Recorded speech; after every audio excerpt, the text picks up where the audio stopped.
بسم الله الرحمن الرحيم الحمد لله رب العالمين والصلاة والسلام على سيدنا محمد وأهل بيته الطيبين الطاهرين اللهم صل على محمد وآل محمد. So we came to the third type of tafasir, which is the third type of tafasir, number 3, right, with this one, which is a tafsir. What should I write here after it? The third type, huh? Al-ijtihadi, exactly, al-ijtihadi, and then another description, al-jami', ahsant, al-jami'. If plural, we say al-jami'ah. But because I didn't say at-tafasir, I put it singular, at-tafsir, al-ijtihadi. Ijtihadi versus what? Al-ma'thur, which is aqli, not naqli, aqli, using your intelligence, using your ijtihad, and jami'. Why did we say jami'? Haj Hamid, you were not here last class. Why do we call it jami'?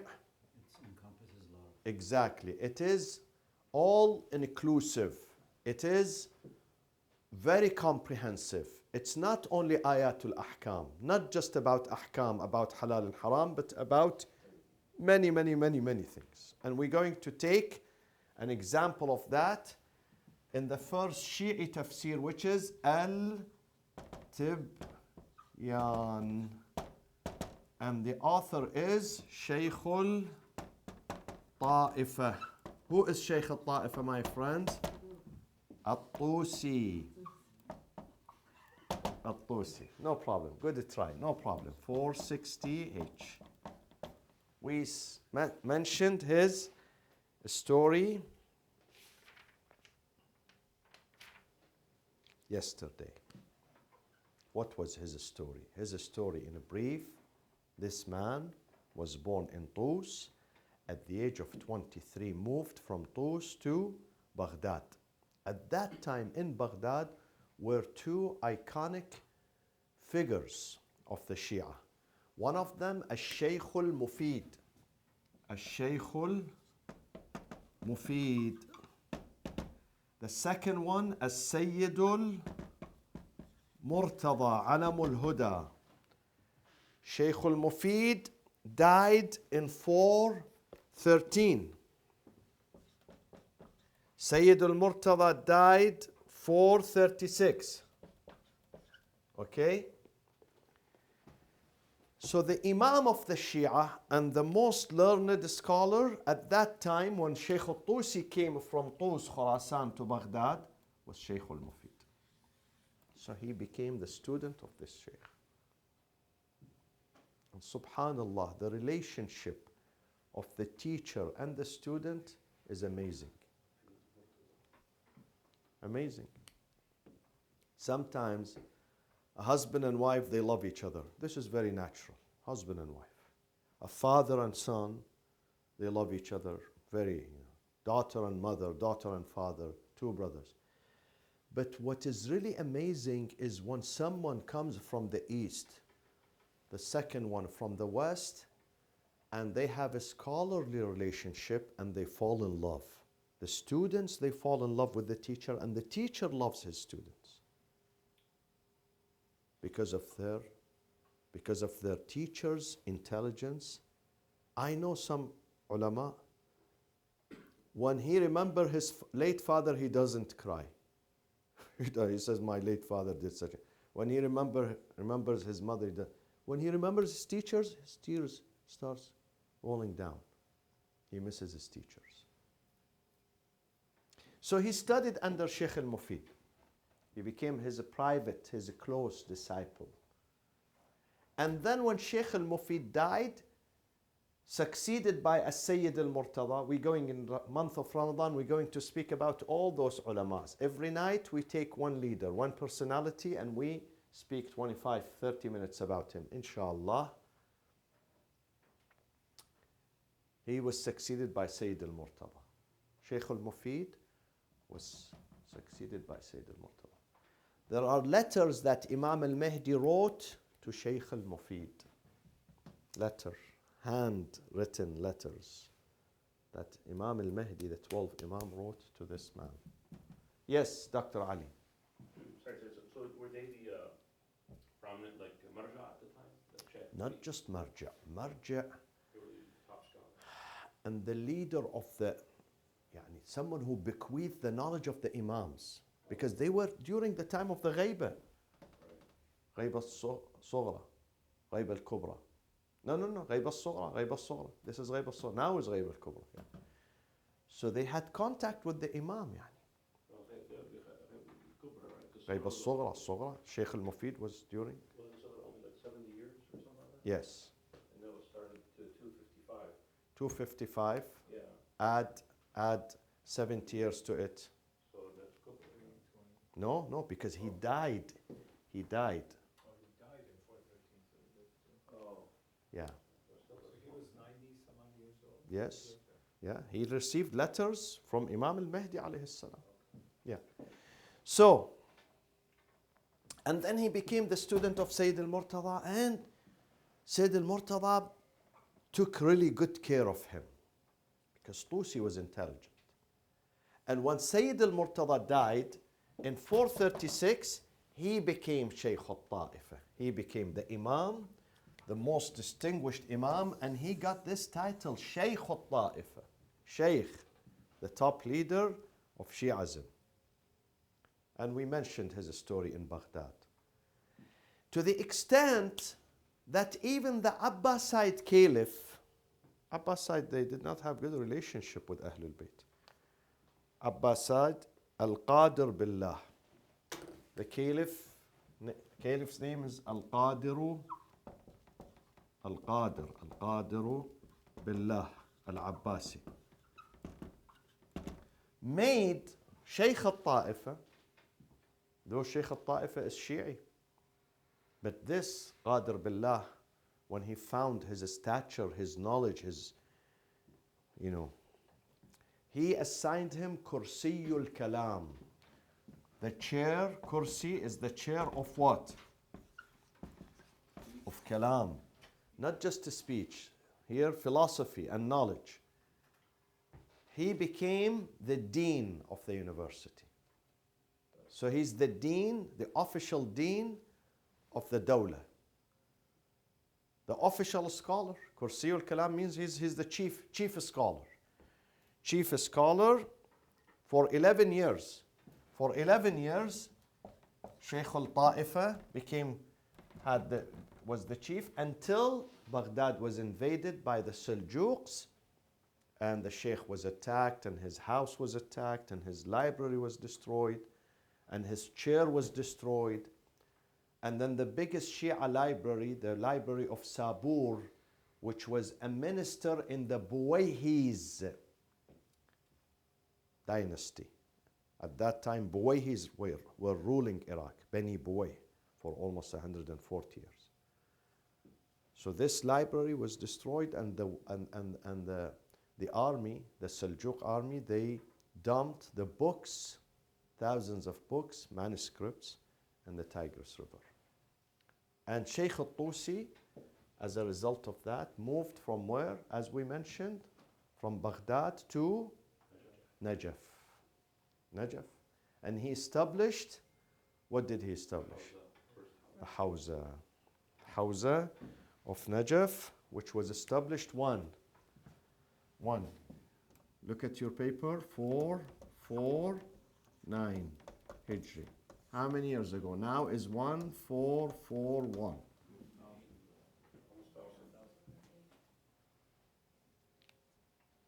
This is the time when he moved to Najaf. And then he started producing books. He lived for almost 75 years. Okay. In the fiqh, what did he write in the fiqh? Look at your notes. Books of fiqh. Not hadith, fiqh. 3 important books. Al-Mabsut, Ahsant. Al-Khilaf, good. Al-Nihaya. That is fiqh.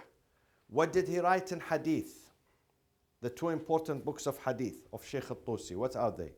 التهذيب and الاستبصار. Exactly. At-Tahdhib and Al-Istibsar. And then our subject is about what here tonight? تفسير. About tafsir. So he wrote, what did he write? البيان. No. Tibyan. Tibyan taken from where? It's in the Quran. God says about the Quran, Tibyanun likulli shay'. This book is Tibyan, is explanation for everything. So he took that name from the Quran and he named his book At-Tibyan, one of the greatest works in the field of tafsir. He says in the beginning that I looked at the tafasir which is available at that time, of course, 1,000 years ago. I either found some of them are too detailed to a point where it becomes boring and unnecessary, or it is too short to the point that it has no clarification.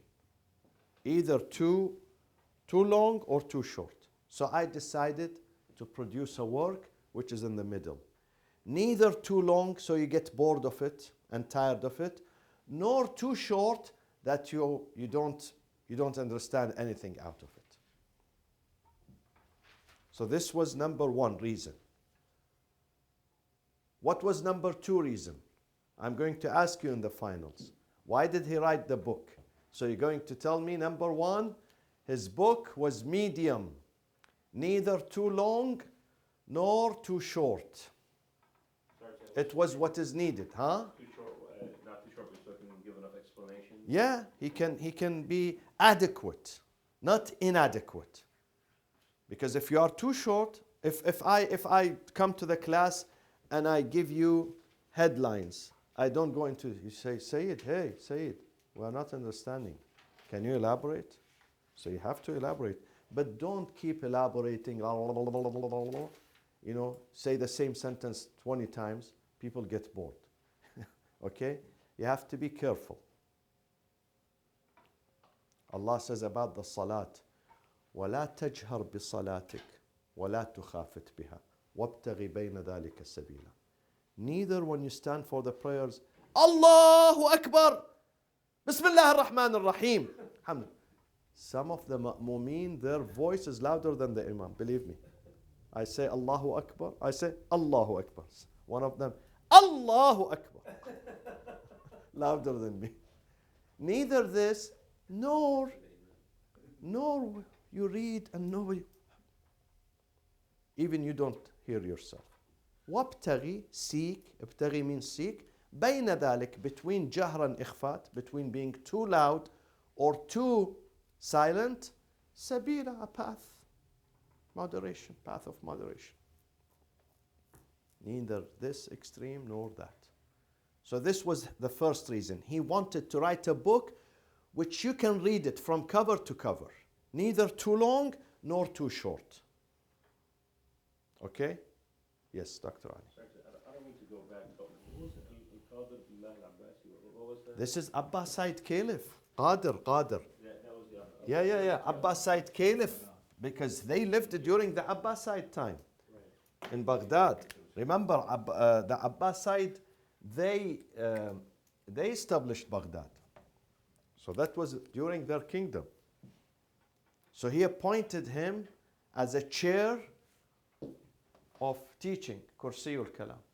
But I thought it was the other dynasty that was It was. The other dynasty, the Bani Buwayh, their wazir established, you know, because there were periods of struggle at that time. It's like Republican now, after that we have Democrat, and after that the Republican would come back. So it wasn't all Republican or all Democrat, on and off. Yeah. but during their time, they gave him the Qudus. Exactly, during the Abbasid time. And then, so he wrote this book. So this is number one characteristic of the book, was reasonable in size. What is number two characteristic? that makes this book distinguished. The second characteristics, write it down, being comprehensive. Meaning that in his book you can find lugha. Lugha means what? Language, literature, grammar. Okay, you can learn language. Number two, you can learn adab. Adab is what? Adab is reference to what? Huh? Literature. Ahsant. Yeah, adab, when we say adab now in the society is manners. But adab in a book means shi'r, poetry, okay, and literature.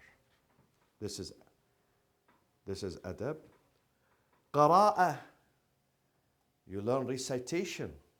He teaches you how to recite this term, this word, this sentence. Nahu, nahu is a grammar. And then fiqh, also there is fiqh in his book. And kalam, what is kalam? Ahsant, ahsant. Specific type of philosophy which focuses on ma'rifatullah, tawheed. So he have gathered, he made it really comprehensive, jami'. Comprehensive, and he brought all the ulum and he inserted them in his tafsir. So he handles, how does he handle the ayah? Not from one angle, from different angles. He comes first, he dissects the language of the ayah and the i'rab. The i'rab, how do we read it? Okay? And then he brings the poetry to support the ayah.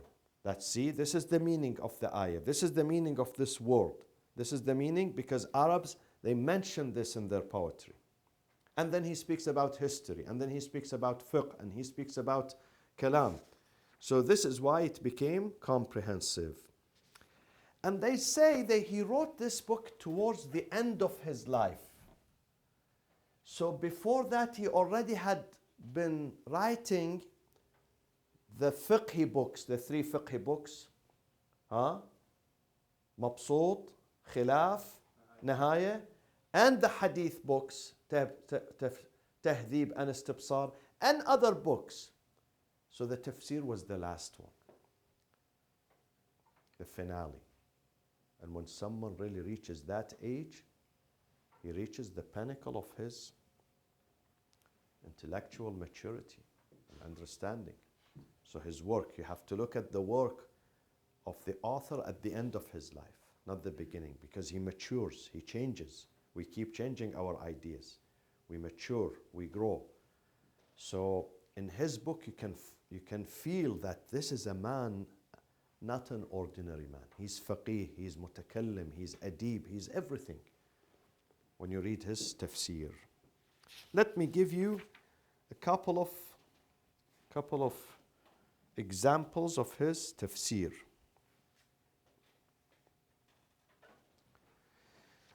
Okay.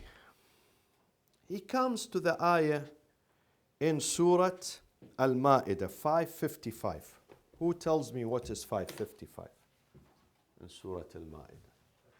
That pertains to Amir al-Mu'mineen, right? Ahsant Sa'id, Ahsant Sa'id, Ahsant. Good job, Sa'id, good job. Good job, Habibi. 555. إنما وليكم. 555 is one of the most fundamental verses in the Quran, which we use it as a dalil, an evidence, Quranic evidence, that Ali alayhi salam is the successor to the Prophet. إنما وليكم الله. إنما, where do we use? He says, where do we use إنما? إنما أحسنت. إنما in English means verily. Is this verily? This is how we write verily? V-E-R-I-L-Y. Verily. Verily means This is and nothing else. Only this, nothing else. Verily. Adatu hasrin. Adat, it's an agent of hasr, to confine. Only this. Innama Hamid rajulun. Hamid is only a man. Okay? Huh? Without doubt, without doubt, verily. Not just without doubt. Without doubt, and only this group is such and such and such. No one else outside. Only this group. إنما وليكم الله ورسوله والذين آمنوا الذين يقيمون الصلاة ويؤتون الزكاة وهم راكعون. Your wali is God, His apostle, and those who give the zakat while they are in the state of sujood, bowing. Ruku', sorry, ruku'. So he says, now, al-wali bima'na al-awla wal-ahaq. So he translates, إنما وليكم al-wali bima'na, he says bima'na al-awla wal-ahaq. He is the awla. Awla means what? He has the priority. And he has the haq, the rightful person to succeed. This is the meaning of wali. إنما إن الولي في الآية بمعنى الأولى والأحق. Okay. Now, he brings another ayah to support his argument. The other ayah is Surah An-Nisa, which is chapter 4, verse 83. What does it say? I read the Arabic and translate the English. وَلَوْ رَدُّوهُ. God says in the Quran, some people have conflict and discussion about certain subjects and they don't know the answer. They start speculating the answer. But if they وَلَوْ رَدُّوهُ إِلَى الرَّسُولِ, had they referred this matter to the Prophet, referred the matter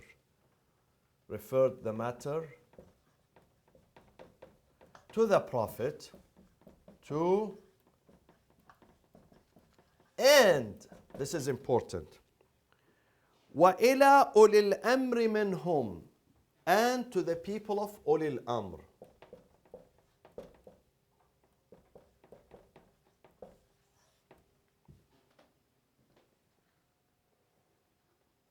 So Ulil Amr, God put someone next to the Prophet.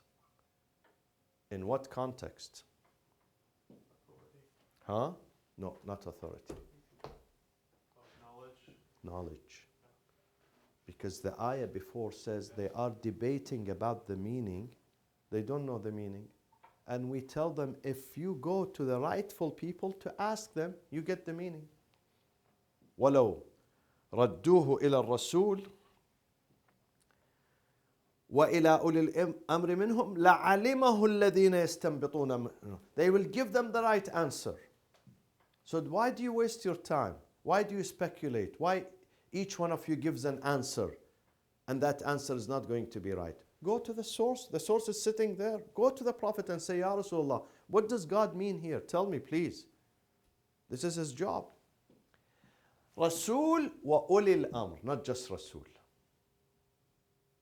He says, the Shaykh al-Tusi says, when God refer you,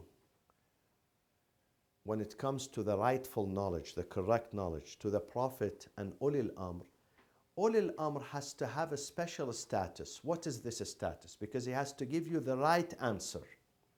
Definitely he gives you the right answer. And for someone to give you the right answer, he should be what? Exactly. Not only knowledgeable, but infallible too. Because you can't afford getting the wrong answer from him. It has to be only the right answer. Why? Because God is saying, oh, don't waste your time here. Don't go give wrong answers. If you want to get the right answer, go only to those. So when He sends you to specific people, it means they are infallible. They don't give you, they are not speculating. They know the answer, the right answer. To the Prophet and Ulil Amr minhum, they will give them the right answer. So Ulil Amr has to be what? Not just knowledgeable, ma'soom, infallible. Infallible to be able to give you. If he's not infallible, he will speculate. He will say, yeah, I think it is this. Doesn't help me. I don't want you to give me. I want you to give me the right answer. Right answer, 100%. So in this case, Ulil Amr has to be ma'soom. So not anyone is qualified to be Ulil Amr. He has to be ma'soom. To be able to do the right thing and to say the right thing and to give the right answer. This is one of his analogies. This is how you put the Quran next to each other. The verses of the Quran, you bring this verse, put it next. One of them, يُفَسِّرُ بَعْضُهُ بَعْضًا. One verse explains the other. One verse integrates the other and makes the other clear to me, clarifies the other. So this is one example of his tafsir. Of course, he brings, he's very fair person. He says, other mufassirin, they say such and such about Ulil Amr. So listen to what they say, some of them. Some of them they say, Ulil Amr, هم أهل العلم والفقه الملازمون للنبي. Someone said, people of fiqh and knowledge who are with the Prophet. But there are many people who had knowledge with the Prophet, but doesn't mean that they always give the right answer. Because they write in their own books, one of them was asked, he was giving a speech, someone said, I have a question. He said, yeah. He said, the meaning of ab. Abba wa fakihatan wa abba. فلينظر الإنسان إلى طعامه. When you eat, look into your food. Has two meanings. Tafsir is when you eat, don't eat in darkness. When you eat in darkness, you don't know what you put in your mouth. You might put the wrong thing. You might hurt yourself. The second, ta'wil, when you study, when you learn. Ta'amihi means his what? His knowledge. Look into the knowledge. Before, examine the knowledge. Don't take any knowledge. Don't just store anything in your brain, in your mind. Some of these things are junk, waste of time. Don't even listen to them. Don't even read these books. فلينظر الإنسان أنا صببنا الماء صبا ثم شققنا الأرض شقا فأنبتنا فيها حبا وعنبا وقضبا وزيتونا ونخلا وحدائق غلبا وفاكهة وأبا متاعا لكم وفاكهة وأبا. So he asked the second caliph. He's with the Prophet. He's with the Prophet, okay? He said to him, please tell me the meaning of ab. What was the answer? Check it out in their books. What did the second caliph say? Huh? Huh? Exactly. He said to him, funny, very funny. He said to him, لَقَدْ نُهِينَا. We have been forbidden مِنَ التَّكَلُّفِ فِي الْقُرْآنِ. Don't do takalluf. Don't, spend too much time. Whatever you understand. If you don't understand, just pass it. He doesn't say, I don't understand. He says, you shouldn't understand even too. Not only me, huh? You should not waste your time. لَقَدْ نُهِينَا. Wow. So God sent His books just, for luxury. We read it, we don't understand it. And if you are the caliph and you don't understand, how do you expect a shopkeeper to understand the Quran? So, not all people who were around the Prophet were knowledgeable. And they would not give you the right answer. Many of them, they gave an answer, but the answer was wrong. So he says, this is not right. The other one said, Ulil Amr is a reference to Umara Saraya, the commanders in the battlefield. So you must listen to them. But commanders in the battlefield are military people. They are not supposed to understand fiqh and usul. They are dispatched because of their military skills. They are fighters. You don't expect the fighter to be allama, to be scholar. Yes, you listen to him in the battlefield, but when you come back home to the society, you also go to him. You go and ask a police officer about mathematics. You tell him, police, please help me.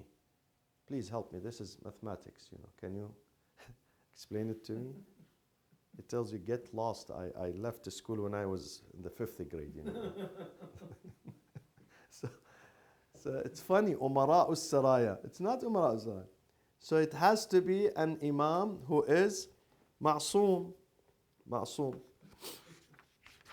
Okay, so this is one. Of course, there are many things in his book which is worthy of having this book, inshallah, in the future, not now. I don't want to overburden you, but on your path to be scholars, don't forget to get Al-Tibyan, the Shaykh al-Tusi. The second book that succeeded at Tibyan is what? Similar name, but with a little bit of difference. Which is in the same, Ijtihadi and Jami'. Is what?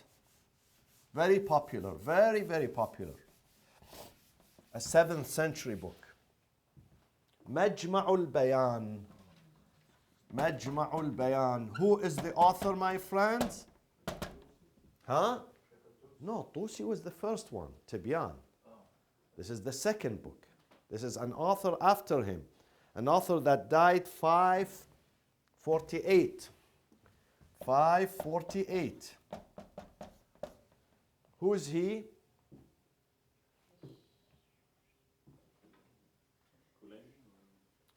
Qur'anic, before, much before. This is 6th century.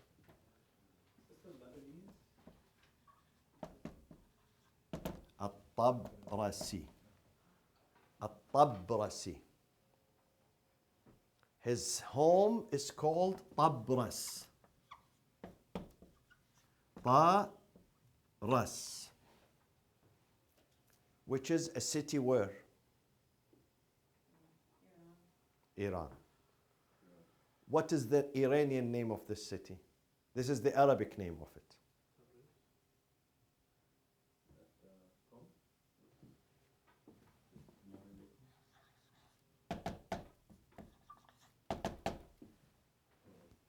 Tafrish. The Iranian name is Tafrish, and it has been Arabized into Tabras. So he's a Tabrasi from that city. So today, what is it called, the city? Tafrish, Tafrish. Yeah, if you go to Tafrish, find it on the map. They put Tafrish. Okay, it's near Qom, it's further south. It's near a city called Sawa. A village near the city of Sawa, which is south of Qom. You know Sawa. Sawa is popular. But again, he left his city and he came to where? To Baghdad. Because he was the student of whom? Shaykh al-Tusi. And in fact, he followed the footsteps of Shaykh al-Tusi in Tibyan. So Majma'ul Bayan follows the footsteps, but with more expansion. More expansion. Otherwise, it will be the same book, but with more expansion. Okay? So he took At-Tibyan as the basis, but he expanded. It's like you have a house. You buy a house, you leave part of the walls, but then you expand, you remodel, you build more. You demolish some, you add some, but the house, the original house, not entirely there, but the foundations are there. Okay.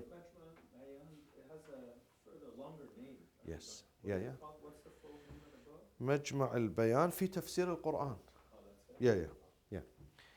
Okay, so this is الطبرسي.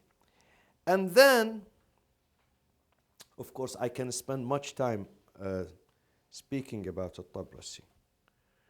Do you want me to leave the rest? Let me just say this sentence and we wrap it up. Majma' al-Bayan is very popular. It's very, very popular. Even the Sunnis use this book. Even the Sunnis, they use this book. And they have commentary. Some of them, they like it. They speak highly of it. Some of them, when they see the answer does not suit them, doesn't work for them, they attack the book. So one of those who attacked the books and he didn't like it, he's an Egyptian. He said, this verse of 555, we spoke about it earlier, إِنَّمَا وَلِيُّكُمُ اللَّهُ وَرَسُولُهُ. This is one of the fabrications of the Shias. This man's name is al-Dhahabi. Dhahabi is a scholar. He died maybe 20 years ago, 30 years ago. Al-Dhahabi, Egyptian scholar. And he writes many books about the Quran. Dhahabi. He writes At-Tafsir wal-Mufassirun. So when he examines this book, Majma' al-Bayan, he says the scholar is very good. He's not very fanatic like other Shi'as. He's not very fanatic because he does not consider Ali to be God. Can you imagine? He's not fanatic, he's moderate because the Shi'as, they consider Ali to be God. He doesn't. Can you imagine someone who writes a book and then he says this about the Shia? Neither he considers Ali to be equal to the prophets.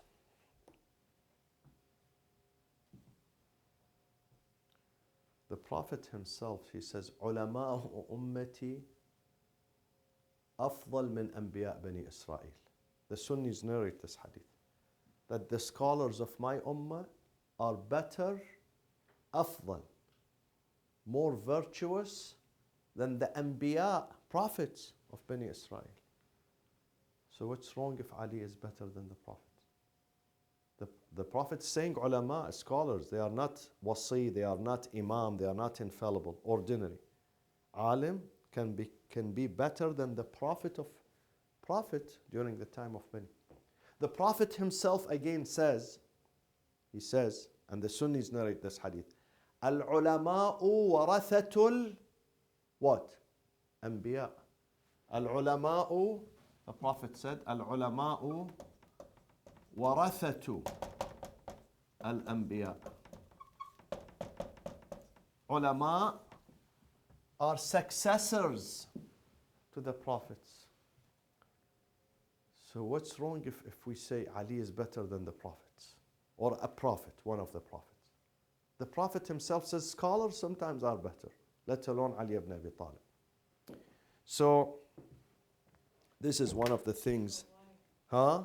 Why does he say that though? Bigotry. Because he says, Dhahabi, this guy, he says, I don't accept this verse about Imam Ali. You know why? Because he brings one evidence. He says, because Shaykh al-Islam Ibn Taymiyyah says this is not about Ali. That's it. No, why does the Prophet say that my scholars are better than? Because the scholars, Anbiya Bani Israel, some of them were Nabi for one household. He shepherded 3 people, 2 people in his family. He didn't write books. He preached to one person. Some of them were sent to one. Can you imagine? God sends a prophet. Yeah. Private lessons. Have you, when you hire a teacher? Yeah. Wallah. This is why we have, how many we have? How many? Huh? 124,000. They were on payroll. 100. Some of them were local. He comes to one village, to one household, to one family. So his effect is not that big. Whereas the alim now, alim can resurrect a whole continent, millions of people. Yeah, I heard this hadith as well. Yeah, like our marriage is exactly like you're saying. The reach that they have and the impact is far broader. But they say that's I was at a conference Saturday night. I shared the panel with a scholar.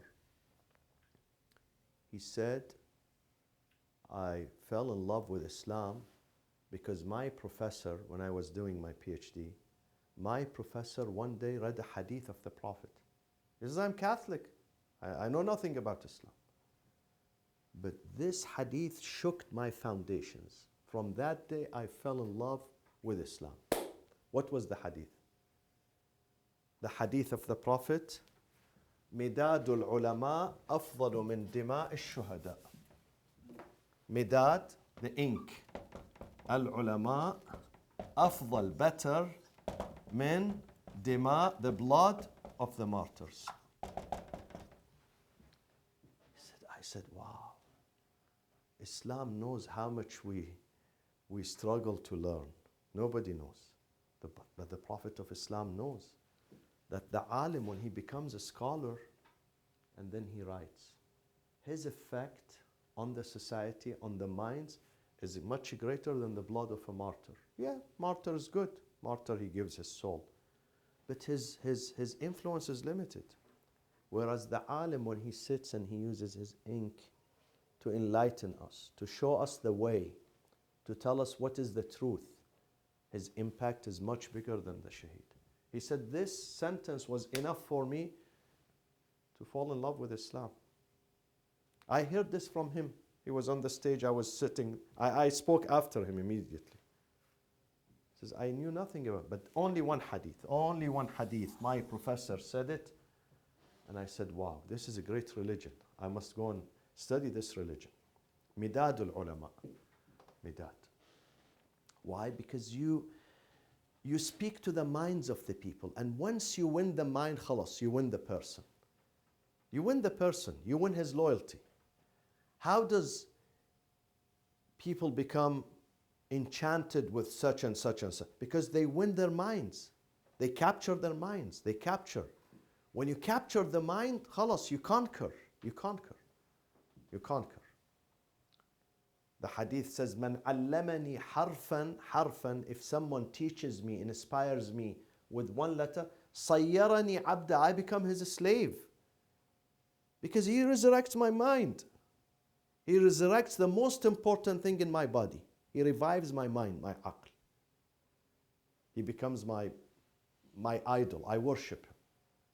He becomes my master. So the Prophet said that my ulama are better than the anbiya of Bani, because anbiya Bani Israel, their impact, their influence was limited. They did good job, alhamdulillah. They are, inshallah, we see them in paradise, inshallah. But the alim today, who write books and brings people to the path, they read his books. Someone like Sheikh al-Tusi, how many hearts he resurrected? How many? Millions and millions and millions till the day of judgment. You cannot put him in the same class with a prophet who came only for 2 people and he preached for 10 years and then he left. You can't. Of course there is a difference. وصلى الله وسلم على سيدنا محمد وأهل بيته الطيبين الطاهرين.